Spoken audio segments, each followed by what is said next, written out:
Bonjour, Salim Grapsi, membre fondateur de l'association Le Sel de la Vie. On a créé l'association Le Sel de la Vie le 14 juillet 2020 à l'intérieur de ce qui est maintenant la Préem, que tout le monde connaît. Donc à ce moment-là, on était en plein Covid et les mamans, les habitants, les enfants avaient besoin d'aide sur le plan éducatif. Et donc on a décidé avec une poignée de se lancer dans cette folle aventure éducative, apporter des réponses éducatives à la jeunesse des quartiers et des QPV, les quartiers prioritaires de la ville. Il y a eu la prépa médecine, donc on a commencé avec 12 étudiants, aujourd'hui nous en avons 200. Nous avons l'un des meilleurs taux de réussite, un très bon taux de réussite, 40% en passe, 80% en LAS. C'est une fierté parce que ces jeunes filles, ces jeunes garçons étaient perdus pour la société et on a prouvé qu'avec de l'aide, de l'entraide et de l'intelligence, on pouvait y arriver. Ça, c'est la première chose. La seconde chose, on a créé aussi des dispositifs pour accompagner ces jeunes vers les loisirs. Ça a super bien marché aussi. On a créé des séjours enfants-parents. Donc ça a super bien fonctionné, ça a permis de ressouder les familles. Après, à côté de ça, on a d'autres dispositifs. Le DAO, détection, accompagnement et orientation, c'est un dispositif qui nous permet, c'est un guichet unique en fait, qui nous permet de discuter avec les jeunes et de pouvoir les réorienter. Alors il y a il y a les décrocheurs, les vrais décrocheurs, les purs décrocheurs qui ont entre 15 et 17 ans. Et on en rencontre des centaines par mois. Ça fait peur, mais on essaie de trouver des solutions, d'apporter des solutions avec eux. Et après, on a une nouveauté depuis quelques années, ça s'appelle les naufragés de Parcoursup. Ce sont des jeunes qui ont eu leur bac, qui malheureusement n'ont pas eu leur vœu, et ont fait une formation qu'ils ne souhaitaient pas trop.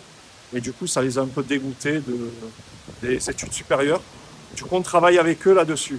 On a la chance d'être accompagnés par la préfecture, par la Drages, à travers un dispositif qui s'appelle Service civique décrocheur. Donc on les accompagne et on les réintroduit dans le circuit universitaire ou dans la formation. Je suis un jeune de ces quartiers-là. Je me suis rendu compte que c'est pas le compte en banque qui compte dans la vie, mais c'est le carnet d'adresse. Pourquoi je vous dis ça? Parce que souvent, dans la vie, on a des envies, on a des objectifs et souvent l'autocensure est là quand on n'est pas issu de certains milieux. On se dit que c'est pas pour moi. Donc on applique une forme d'autocensure et je me la suis appliquée à moi-même, hein, malgré des études un peu scientifiques. Mais je pense qu'avec de l'aide et avec les bonnes personnes, j'aurais pu aller plus loin. Et je me dis que ce que je n'ai pas eu, il faut absolument que la jeunesse d'aujourd'hui puisse l'avoir. C'est un ensemble d'associations et de collectifs de pieds d'immeubles. Voilà. Ce n'est pas des grandes associations. C'est des petites associations qui font vivre les quartiers 24 heures sur 24, 7 jours sur 7. C'est vraiment des airbags. Moi, j'appelle ça les airbags sociaux. Voilà. Ils sont là, ce sont à 80% des femmes. Elles sont extraordinaires, les femmes. Donc, je tire mon chapeau, voilà, mesdames. Donc, pas que ça, elles font un travail remarquable. Et du coup, grâce à leur énergie, grâce à cette entraide, on arrive à créer des solutions sur des problématiques de territoire. Voilà. Et chaque quartier à Marseille a son histoire. On ne peut pas venir avec une solution et la dupliquer sur tous les quartiers. Ça ne marche pas. Chaque quartier a son histoire, chaque quartier a ses habitants et du coup, il faut construire avec eux. Donc nous, ce qu'on fait, c'est-à-dire on ne vient pas du haut et on fait descendre la bonne parole ou la solution. Nous, on est plutôt des besogneux, comme dirait l'autre. On est des gens de terrain et on co-construit avec ces structures et ces collectifs des réponses à des problématiques. Et les problématiques sont larges et j'allais dire assez complexes. Et du coup, lorsqu'on met ces femmes ou ces hommes issus de ces territoires, de ces quartiers-là, on se rend compte qu'elles ont une intelligence et un diagnostic très pointu. Et du coup, on se pose la question des fois, on se dit putain, mais qu'est-ce qu'on fout là? Donc, parce qu'en fait, elles ont tout pour réussir. Et du coup, on essaie d'être ce petit maillon qui apporte notre petite expérience. Et du coup, on crée ces dispositifs-là. Donc, en fait, c'est ce qui me plaît, moi. Marseille, c'est la plus belle ville du monde. Donc, je n'ai pas besoin de forcer là-dessus parce que toutes les personnes qui viennent ici constatent que Marseille a tous les éléments pour devenir l'une des plus belles villes où il fait bon vivre, où on peut vivre ensemble, où les religions, la culture ne soient pas une barrière. Et moi, mon rêve pour Marseille 2030, justement, c'est de travailler là-dessus. C'est de recoudre Marseille. Et je me rends compte que Marseille a une richesse associative avec des femmes et des hommes incroyables qui n'ont qu'un but, c'est de faire en sorte que Marseille devienne la plus fraternelle possible.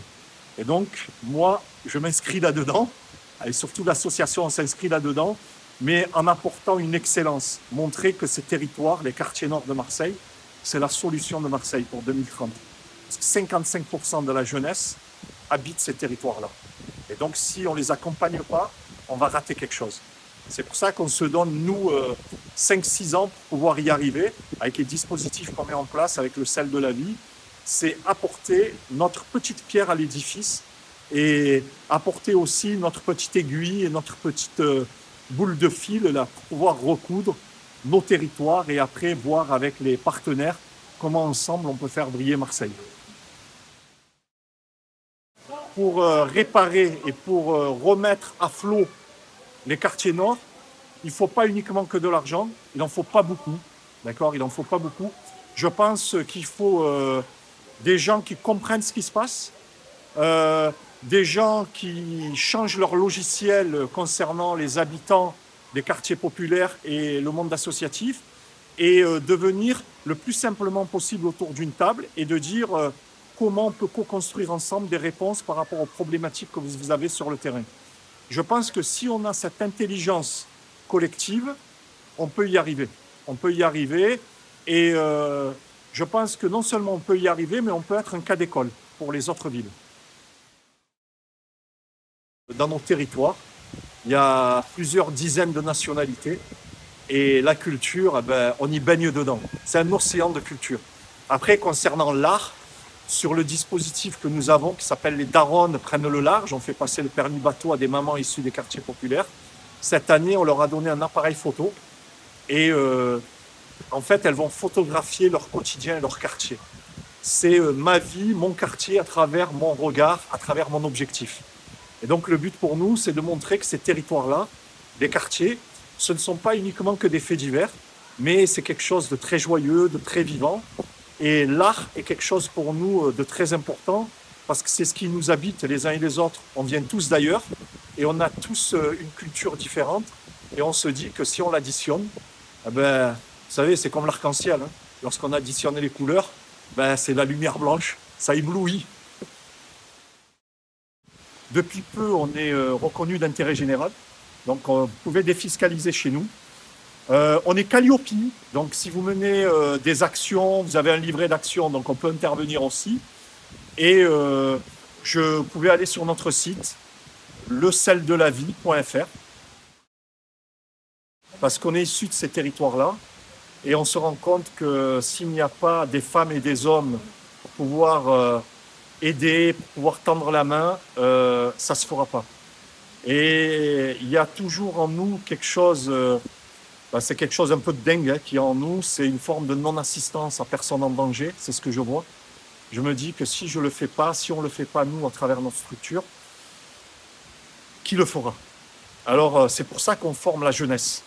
Parce que bien sûr j'ai une durée limitée, hein, comme tout le monde, ma résistance a des limites, et on se donne 2-3 ans pour pouvoir y arriver avec une nouvelle génération qui prendra le flambeau pour pouvoir aider à leur tour. C'est ça qui nous importe, c'est transmettre non pas de l'argent, mais transmettre de l'entraide. Et ça, c'est important.